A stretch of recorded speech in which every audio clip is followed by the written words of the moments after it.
What are you seeing on the investment front out there?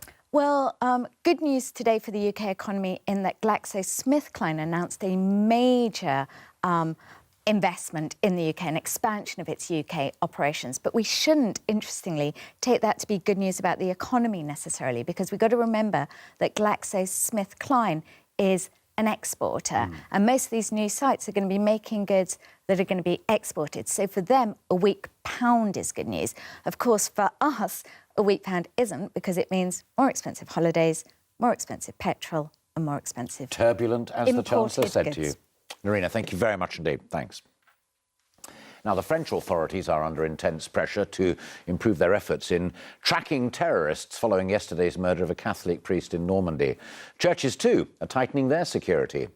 It's emerged that one of the attackers was wearing an electronic tag which was temporarily turned off to comply with his probation conditions.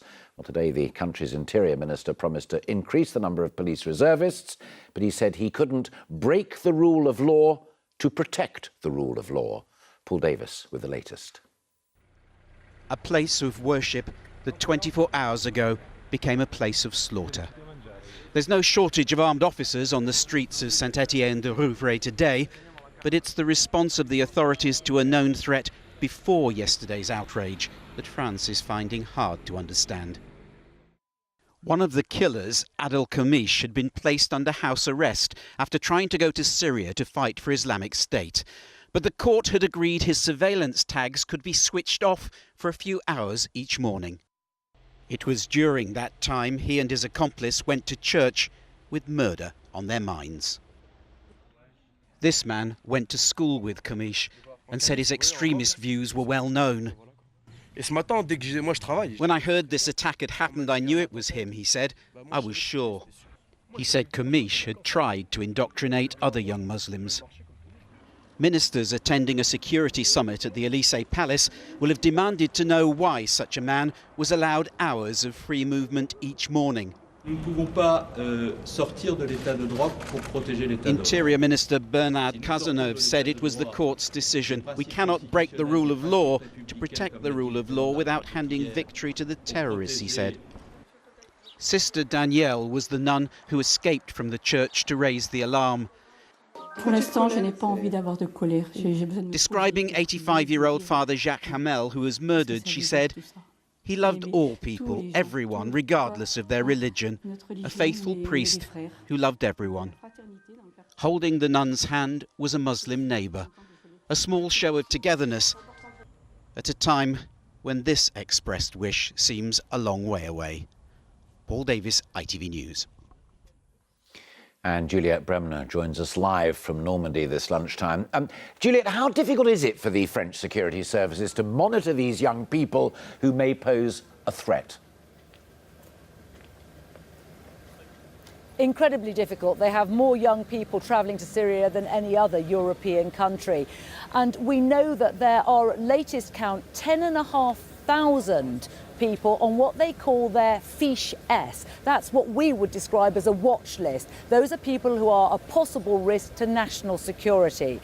Now, President Hollande said today he was going to double the number of security staff in the police, but he admitted that wouldn't solve the problem, and it also won't take away from this criticism that Adel Khamish, the man who committed this crime, wasn't just a possible risk, he was actually convicted, he was wearing a tag, and they still couldn't keep track of him. And just unfurling behind you as you gave that first answer, a couple of protesters with an anti-Hollande poster there. What we've seen in France over the last couple of weeks really has divided the nation.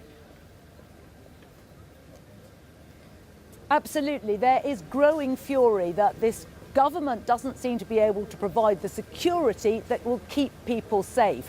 There's a right-wing politician calling for 4,000 of these people on the watch list to be put in prison. Even though they haven't committed a crime, they're not guilty of anything. And of course that would be deeply divisive. As you can see now, people are actually trying to move this crowd on because they don't like them saying these things in a public arena.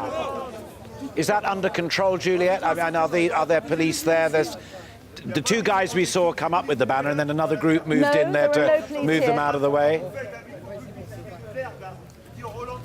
Yeah, what's happening is the people that were unfurling the banner have angered others who've come here to lay their flowers, their candles, and to write in a book of condolence and want to see unity in the name of the priest who lost his life, Father Amel. So they have gone to confront those who were unfurling this banner. Now the police have arrived, as you can see behind me, and they are trying to separate them. But this is the kind of anger that you were just talking about being played out in real time. Juliet, thank you. Juliet Bremner, very much live there for us in Normandy. Now here, police investigating the attempted abduction of a serviceman from an airbase have released EFIT images of the suspects. That comes a week after the incident at RAF Marham in Norfolk, where two men, one armed with a knife, tried to bundle the man into a vehicle. Well, our reporter Nazanin Moshiri is there for us live this lunchtime. So, Nazanin, what are the police saying to you this lunchtime? Well, a week on, and they are still very much relying on members of the public to come forward. But anyone who would have witnessed something, you can see behind me, my shoulder there, if you can see, the police are stopping cars and vehicles and asking them if they saw anything a week ago. And of course, the very latest information is two new EFITs which they have released. Two men, one bearded, one not, of Middle Eastern dark-skinned appearance. They've been working on these EFITs with the victim for the past week. Now, the detective in charge of the investigation said that this was still viewed as a criminal act, but he wouldn't rule out a terror link. This is what he had to say. If it's an attempted abduction, if it's not terrorist, what is it? What other reasons would there be for abduction? So we're looking at possibility of mistaken identity, a drugs debt. We're looking at possible domestic-related type things. But at the moment, there is no clear evidence in any respect as to what the motivation might be. Well, RAF Marham, of course, is a base for tornado jets used to bomb the so-called Islamic State in Iraq and Syria. And of course, servicemen around the country have been on standby and alert since 3 years ago when Lee Rigby was killed outside the Woolwich barracks. Servicemen here and around the country are being told to keep a low profile and to stay out of uniform if possible. Nazanin, thank you very much. Still to come this lunchtime, the boxer with a famous sporting relative who's hoping for glory at Rio.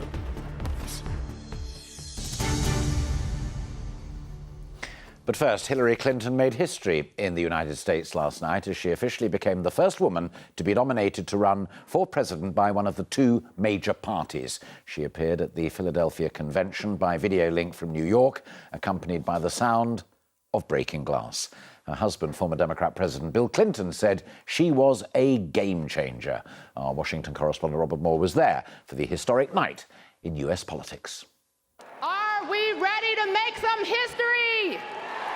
Women in America won the right to vote 96 years ago. But it was only here last night that a major party officially nominated a woman as a presidential candidate. How do you cast your votes? 163 votes. 27 votes. 68 votes. This was the roll call of the states. 102-year-old Jerry Emmett announcing Arizona's tally. 51 votes for the next president of the United States of America. For Bernie Sanders supporters, young, passionate, remarkably invested in the campaign, the tears were of regret for what will never be. His brother's voice revealed the emotional toll of a presidential run. It is with enormous pride that I cast my vote for Bernie Sanders. And then came the moment that Sanders himself officially threw in the towel. And I move that Hillary Clinton be selected as the nominee of the Democratic Party for President of the United States. But for many more in this arena, it was a moment they will never forget. Is this the sound I'm hearing of shattering glass? Yes, absolutely. That's exactly what you're hearing from all the women in this room who are supporting Hillary. Glass is breaking. It means that I can be anything that I want to be in the United States because I'm a black woman. And that means that I've seen myself represented in this process totally. The United States of America has caught up with the rest of the world. But victory in November is far from guaranteed. So Democrats are deploying one of their big guns, the greatest advocate for Hillary of them all. Bill Clinton did his very best to challenge the perception that his wife represents the establishment and the status quo. For this time, Hillary is uniquely qualified to seize the opportunities and reduce the risk we face. And she is still the best darn change maker I have ever known.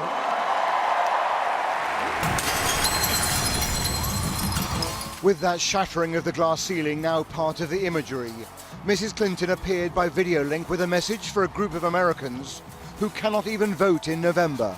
If there are any little girls out there who stayed up late to watch, let me just say, I may become the first woman president, but one of you is next. Now both parties have their nominees, and the 100-day sprint to Election Day is underway.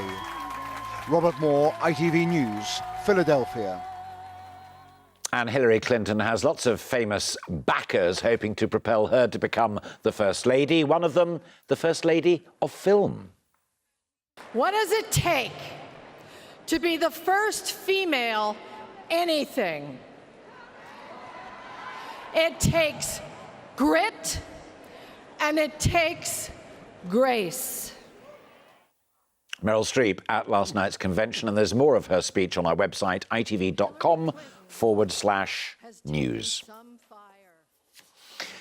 Owen Smith, the man who wants to replace Jeremy Corbyn as Labour leader, has pledged to introduce a 1% wealth tax on Britain's richest people. He's been setting out his policies to tackle inequality. He's also acknowledged the Labour Party is in a state of disarray. Well, our deputy political editor, Chris Shipp, is in Catcliffe, near Sheffield, this lunchtime, where Mr. Smith set out his stall. Chris, how is he trying to convince Labour members that he is the man for the top job? Well, Alistair, this was Owen Smith setting out his own left-wing credentials and trying to set some of his own radical socialist plans to match those of Jeremy Corbyn. In order to reconnect with Labour's working class roots, he came here to the former Orgreave coking plant. It's in between Sheffield and Rotherham, and it was the scene of some pretty violent battles during the miners' strikes in the 1980s. He also told us why he wanted to take over the leadership, and he pointed to a poll on the front page of this morning's Times newspaper, which said that a third of people who voted Labour at the last election would now prefer Theresa May to Jeremy Corbyn. What a measure of how low we've fallen as a Labour Party, that even the prospect of a Tory government led by Theresa May can seem better to some of those Labour voters. It should be a wake-up call for us all in Labour that it is high time for us to become a much more powerful opposition. So how does he plan to become a much more powerful opposition? Well, some of the policies he set out here was 4% more spending for the NHS. He also pledged to have a wealth tax, a 15% wealth tax on the top earners, and also to abolish 0 hours contracts. There was a confident speech. There was one small slip up when he referred to Theresa May's Prime Minister's questions last week, and he said he was pained that Labour was unable to smash her on her heels. He denied that was misogynistic, but of course he's appealing to Labour members here, not yet to voters. Chris, thank you. And Theresa May, who featured in that report, is in fact in Rome to meet her Italian counterpart, Matteo Renzi, about Britain's exit from the European Union. The talks are part of the Prime Minister's tour of European capitals as she tries to smooth the process of Britain leaving before triggering Article 50. And here, a 4-year-old boy's died in a house fire in South Wales. It happened early this morning. Firefighters rescued 2 other children, aged 3 and 4, from the house near Swansea. Now, remember this. 4 years ago today, the opening ceremony of the London Olympics. Now, back then, a young Liverpool boxer, Anthony Fowler, was dreaming of competing for his country in the Games. Well, this year, he gets his chance in Rio, and he's got his sights set on gold. All this week, we are looking at some of our British hopefuls, and our sports correspondent Ian Payne is with me now. Anthony, as I said, is one of them. What do we know about him? He's 25. He's from Liverpool. He's a middleweight, so it's about 11 stone or 70 kilos. He won a gold at the Commonwealth Games. He won a bronze medal at the World Championships in 2013. Didn't lose, actually had to pull out in the semi-finals because he got injured. And he's had quite a few injuries in his career. He was just about to be in the 2012 squad for the London Olympics when injury struck again, and unfortunately things didn't go his way. I got in the squad 2010, so I had 2 years, but it came a little bit soon for me, and I got an injury. I got a broken nose 2011, and I missed the qualification, so I was broken-hearted then, but it made me more determined to go Rio. Obviously, I'm very confident. That's my personal opinion. We'll see what happens come the day, but I do believe I can do it. Bit of pedigree there as well. Yeah, his family has definitely got some sport in it because he's actually the cousin of the former Liverpool and England striker Robbie Fowler. I don't think they see a great deal of each other these days, and you get the impression that Anthony gets a little weary about questions on the subject, but I asked him anyway. Do you get asked about that a lot? Since I was about 12, yeah, since I first boxed for England, everyone's always said I was Robbie Fowler's cousin, but I think now I've made my own name in the sport. Is he a good boxer? I wouldn't say so, no. I don't think many footballers like getting punched. Well, that's Anthony. He's got a good chance for a medal, actually. 12 British boxers going to Rio, and that's the biggest we've ever sent. Brilliant. Ian, thank you very much. That is it this lunchtime. The ITV News is back at 6:30 with Mary Nightingale and Mark Austin. The weather is next, and then the news from where you are. But for now, from all of us here, bye-bye and have a great afternoon. Bye-bye.